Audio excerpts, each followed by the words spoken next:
Husband hotel के room में से होटल मैनेजर को फोन करता है, प्लीज जल्दी आओ, मेरी वाइफ से मेरा झगड़ा हुआ है और वो बोल रही है कि वो होटल की खिड़की से कूद जाएगी।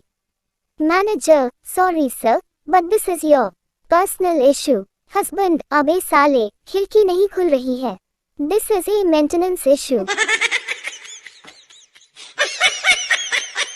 पति को भोजपुरी बोलने का भूत सवार हुआ। कहीं से उसने एक शायरी सुनी और उसने अपनी पत्नी को वो भोजपुरी शायरी सुनाई। अर्ज है, ताजमहल कौन चीज बा, हम एकरों से बढ़ इमारत बनवा देव, मुमताज तो मर के दफन भइल रहे तो के ससुरी हम जिंदे दफना देव। फिर क्या, अब पति आईसीयू में है। लड़का, आई लव यू। लड़की, ऐसा थप्पड़ दूंगी कि सीधे लाल किले पर जाकर गिरेगा। लड़का, थोड़ा धीरे मारना, जरा मुझे चांदनी चौक में कुछ काम है। कालू, रोशनी, मुझसे शादी करोगी? रोशनी, नहीं, बिल्कुल नहीं। कालू, अच्छा तो मुझे चूतिया क्यों बना रही थी? रोशनी, नहीं कालू, मैं तुम्हें कब चूतिया बनाया? कालू, जब मुझसे शादी करनी ही नहीं थी तो कोचिंग में मुझसे पेन क्यों मांगा था? डॉक्टर ने औरत के मुंह में थर्मोमीटर रखा और कुछ देर मुंह बंद रखने को कहा। पत्नी को खामोश देखकर पति से रहा नहीं गया और पूछ ही लिया, डॉक्टर साहब, ये चीज कितने की आती है? एक सरकारी कर्मचारी की तपस्या से खुश होकर गणपति बप्पा ने दर्शन दिए और बोले, मंगो वत्स, क्या चाहिए? कर्मचारी के मुंह खोलने से पहले ही बप्पा बोले, वत्स, 4 चीजें छोड़कर ही मांगना, होमटाउन में तबादला, प्रमोशन, वेतन विसंगति और छुट्टी। अब मांगो क्या चाहिए? कर्मचारी बैग लेकर निकलते हुए बोला, बस प्रभु, आपने दर्शन दिए उसके लिए धन्यवाद, मुझे ड्यूटी के लिए देरी हो रही है।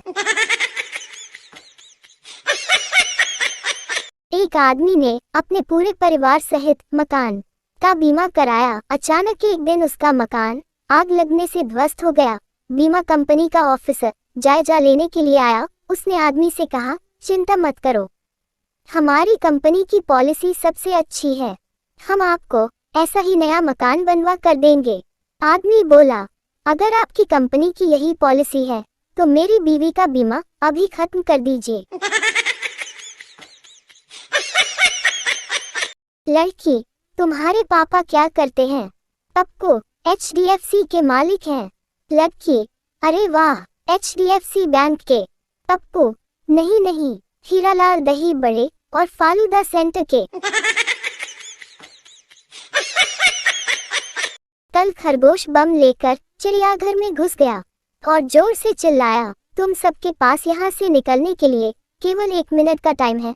उसकी बात सुनकर कछुआ बोला, वाह साले वाह, सीधे बोलना कि मैं ही टारगेट हूँ, बचपन की हार का बदला लेने आया है। राम कथा चल रही थी, अचानक माइक पर अनाउंसमेंट हुआ, भाई पवन अरोड़ा जी जहाँ कहीं भी हो तुरंत घर पहुँचे। वंदना भाभी उनका घर पर इंतजार कर रही हैं। राम कथा सुन रहे भाई पवन अरोड़ा तत्काल उठ खड़े हुए और उठकर घर जाने लगे। तभी महिलाओं में बैठी वंदना भाभी चिल्लाए, अरे बैठो बैठो, राम कथा सुनो। मैंने तो खाली चेक करने के लिए अनाउंसमेंट करवाया था कि राम कथा ही सुनने गए हो या कहीं और। 2 महिलाएं एक पेड़ के नीचे खड़े होकर काफी देर से बातें कर रही थीं। अचानक पेड़ से एक आम गिरा। पहली औरत बोली, अरे ये आम कैसे गिरा? दूसरी औरत कुछ बोलने ही वाली थी कि आम बोला, भगवान के लिए अब चुप भी हो जाओ, मैं पक गया हूँ तुम्हारी बातें सुन सुनकर।